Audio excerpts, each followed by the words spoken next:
Nous sommes au début d'année 2024 et alors que les plaintes envers Puff Daddy se multiplient, une va faire prendre un tournant inédit à cette affaire. Celle du producteur de Diddy, Lil Rod. C'est dans un document de plus d'une centaine de pages que Lil Rod va décrire les sévices qu'il a subis des mois durant.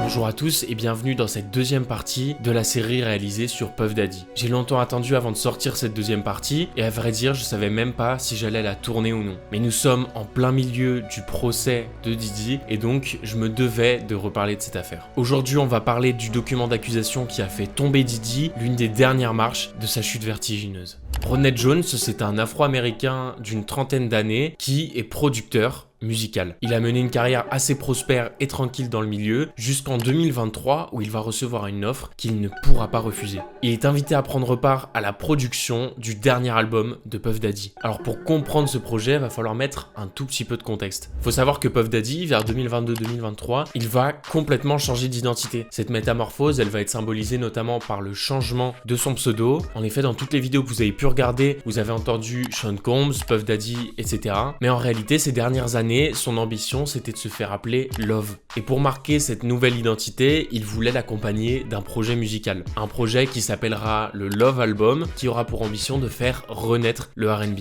En effet, pour Puff Daddy, le R&B c'était un genre qui était complètement mort et donc il voulait lui redonner vie. Faut quand même rappeler que Diddy c'est une figure extrêmement importante du R&B parce qu'il a quand même été directeur du label Bad Boy Records. Et donc il a connu les belles années du R&B dans les années 90 et c'est vrai qu'aujourd'hui le genre est un peu plus marginal. Il en est clairement plus à son époque mainstream. Et donc pour créer ce projet, il va faire appel à beaucoup de personnes, des gros noms de l'industrie, des artistes reconnus, mais aussi beaucoup de producteurs, dont Lil Rod qui va accepter cette offre et même le rejoindre sur place. Il va donc bousculer son mode de vie et à ce moment-là, ce projet, ça va devenir sa priorité, la seule chose sur laquelle il va taffer. Ça va durer 9 mois, période pendant laquelle il va travailler, comme je l'ai dit, exclusivement sur le projet et être aux côtés de Diddy. Et s'il semble mener la grande vie, comme il le montre sur ses réseaux sociaux, où il fait par exemple des escales où on le voit aux côtés de French Montana et Diddy, l'envers du décor est un petit peu plus sombre. Et donc c'est là que je vais m'appuyer sur le dossier d'accusation pour relater des choses que Lil Rod dit avoir vécues. Et dans les grandes lignes, il n'y a rien d'inédit. C'est des accusations d'attouchement, de viol, de trafic d'humains, de soumission chimique, bref, malheureusement, on en a l'habitude dans cette affaire. Mais dans ce dossier, il ne se plaint pas seulement contre Diddy, mais aussi contre des figures emblématiques et extrêmement importantes de l'industrie musicale, notamment Lucian Grainge, qui est le PDG d'Universal Records, et également Ethiopia Abdemariam, qui est, elle, la PDG de Motortown. Donc c'est vraiment deux labels immenses dans l'industrie, et donc c'est pour ça que la prise de risque est énorme. C'est comme s'il mettait fin à sa carrière tout seul, mais ça a aussi pour but d'interpeller les médias. Et oui, parce que l'accueil médiatique va être très important, il faut faire parler de ce document d'accusation, et donc il faut des grands noms et des faits chocs qui vont faire parler. Il va par exemple parler de relations potentielles entre Diddy et Usher, et Diddy et Meek Mill. Ça va donc faire beaucoup de bruit, et il faut surtout savoir que Lil Rod réclame 30 millions de dollars de dédommagement. Alors c'est quand même énorme, mais ce qu'il faut surtout savoir, c'est que il a été payé une somme dérisoire pour sa contribution au projet Love. Et oui, parce que je vous le rappelle, mais ce projet constituait une opportunité en or pour lui. Ça lui permettait d'avoir de la reconnaissance dans le milieu et surtout de gagner vraiment une somme d'argent assez conséquente. Les producteurs musicaux vivent surtout grâce aux royalties générées par leur son, c'est-à-dire un pourcentage qu'ils ont dessus où chaque fois qu'il va être utilisé, ça va aller dans leur poche. Lui, il aura 0% de royalties sur tous les sons qu'il a fait. Et en plus de ça, il va être payé une somme dérisoire comparée à l'investissement qu'il a eu pour ce projet. Je rappelle qu'il a complètement bousculé son mode de vie et il a déménagé.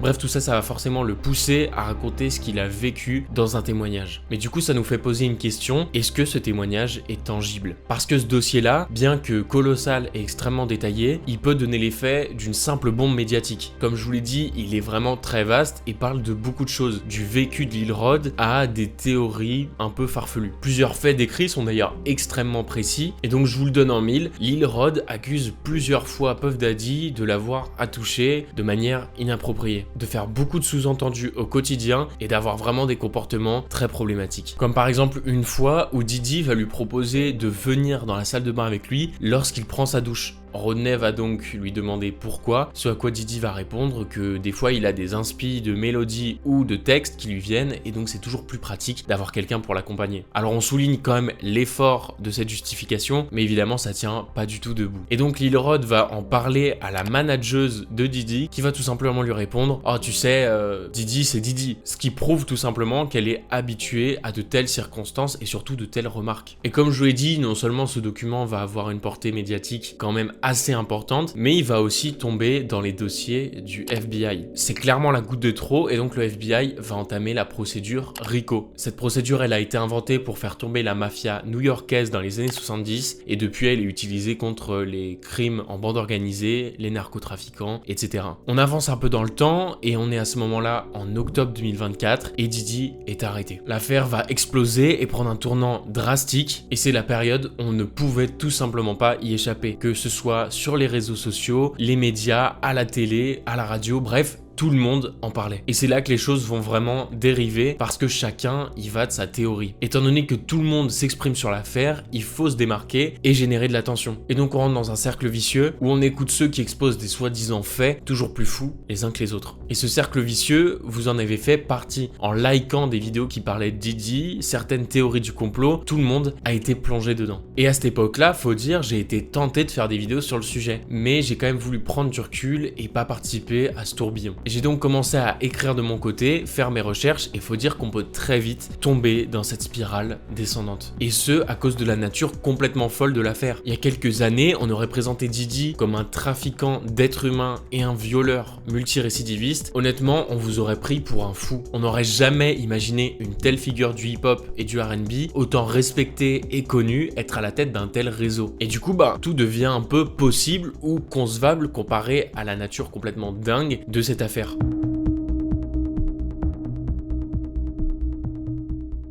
Déjà on n'a pas pu y échapper, mais le couple Beyoncé et Jay-Z ont eux aussi été sous le feu des projecteurs. Ils ont été accusés de toutes parts de faits bien différents les uns des autres, mais qui semblaient faire tout de même sens pour certains. Et donc d'un coup on les a vus comme le couple diabolique, maître de l'industrie, qui régnait sur tout et qui était prêt à sacrifier des stars pour conserver leur dynastie. C'est là que Beyoncé s'est retrouvée à avoir du sang sur les mains parce qu'elle aurait soi-disant commandité le meurtre d'Aaliyah, qui est une chanteuse R&B des années 2000, qui est décédée dans un crash d'avion, il faut le dire, aux circonstances mystérieuses. Et d'un coup, il y a toutes ces vidéos d'artistes qui reçoivent un prix pour leur musique, qui remercient Beyoncé.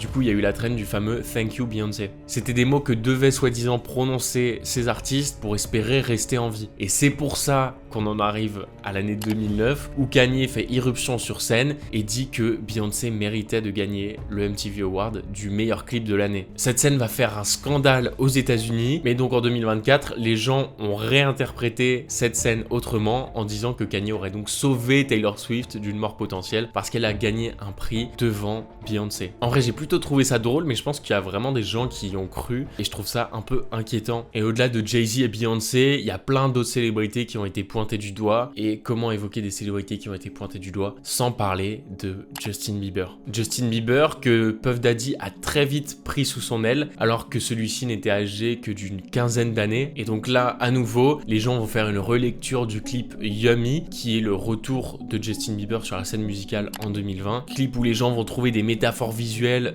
d'abus de mineurs, etc. Et même le titre de la musique, Yummy, va faire parler parce que d'un coup, les gens vont se dire « Ah mais en fait, c'était pas Yummy, qui veut dire miam en anglais, c'était Young Me ». Bref, des théories assez folles, il faut le dire. Perso, j'aime bien cette aura de mystère, de théorie du complot, etc. Mais c'est efficace que si on suspend un peu ce côté véridique, parce que si on commence vraiment à y croire, c'est là que ça devient dangereux. Il faut garder un sens critique, évidemment, quand on voit tout ça et tout ce contenu, et garder en tête que si on revisionne des vidéos avec une idée en tête, évidemment, on se met à y voir des choses qu'on n'aurait pas vues avant. Dans tout ça, évidemment, Puff Daddy a à nouveau été accusé d'avoir commandité le meurtre de Tupac, et en vrai, c'est pas tellement étonnant. Il y a toujours eu un mystère qui planait sur le meurtre de Tupac, et on n'a jamais vraiment compris les circonstances. L'enquête a été très vite abandonnée parce que c'était des affaires de gang, et que ça intéressait pas vraiment la police californienne et les divers départements impliqués. En réalité, l'affaire est beaucoup plus simple à comprendre que certains ne veulent bien l'admettre, mais pour vraiment la comprendre, je vous laisse aller faire vos propres recherches parce que j'ai pas envie de m'étaler là-dessus non plus des années. Je crois avoir évoqué à peu près toutes les théories du complot qui ont fait le plus de bruit à ce moment-là. Dites-moi dans les commentaires si j'en ai oublié, mais si certaines de ces théories ne tiennent même pas debout et peuvent être balayées du revers de la main, d'autres faits, eux, peuvent être regardés avec un œil un peu plus songeur. Comme je vous l'ai dit, pendant les recherches pour écrire ces vidéos, c'était très facile de se perdre et de pointer du doigt certains faits qui étaient franchement suspects. Et l'un d'eux dont je voulais absolument vous parler, c'était le cas Aaron Carter. Aaron Carter, c'était une très jeune star américaine qui s'est fait connaître dans les années 90. Pour bien que vous le représentiez, c'était un peu le Jordi américain, une petite tête blonde adorable qui chantait. Vous n'êtes pas sans savoir que les enfants stars aux États-Unis, c'est vraiment extrêmement problématique et dans les années 90, c'était un phénomène qui émergeait de ouf. Les enfants stars, ce sont des personnes qui vont être exposées 10 fois plus au regard extérieur, aux critiques extérieures et donc être extrêmement vulnérables. C'est donc un homme qui a vécu une vie très mouvementée et qui ne cessera de tomber dans la drogue et de crouler sous les dettes.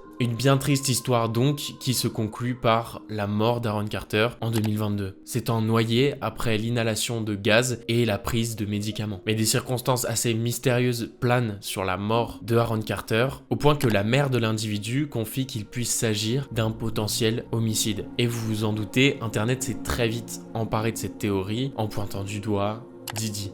En effet, certaines personnes suspectent Diddy d'avoir commandité le meurtre d'Aaron Carter juste avant que celui-ci ne fasse des révélations sur ce qui se passait lors des fameux freak-offs, desquels Aaron Carter aurait été victime. C'est des accusations assez floues, vous vous en doutez. On ne sait pas vraiment si Aaron Carter, évidemment, a fait partie de ces freak-offs et de ces white parties. On sait juste que pendant un temps, il était lié à Diddy, et notamment lorsqu'il était très jeune. En tout cas, c'est une histoire vraiment très triste, celle d'Aaron Carter. C'est une descente aux enfers et une vie vraiment très tumultueuse. Je voulais quand même vous en parler, n'hésitez pas à me dire ce que vous en pensez et si vous connaissiez ce cas. Et c'est un cas qui a quand même fait beaucoup de bruit, mais pas énormément en France. Et comme je vous l'ai dit plus tôt dans la vidéo, le procès de Diddy est officiellement ouvert depuis à peu près une semaine au moment où je tourne cette vidéo. Et il y a plusieurs choses qui sont quand même intéressantes à relever. Déjà le premier jour, Sean Combs, de son vrai nom, s'est présenté avec une apparence complètement différente de l'ordinaire. Il apparaissait vraiment changé au point qu'il ait des cheveux grisonnants et des lunettes, or qu'il n'en portait quasiment jamais. Et donc dès le premier jour et le début des témoignages, les filles de Puff Daddy ont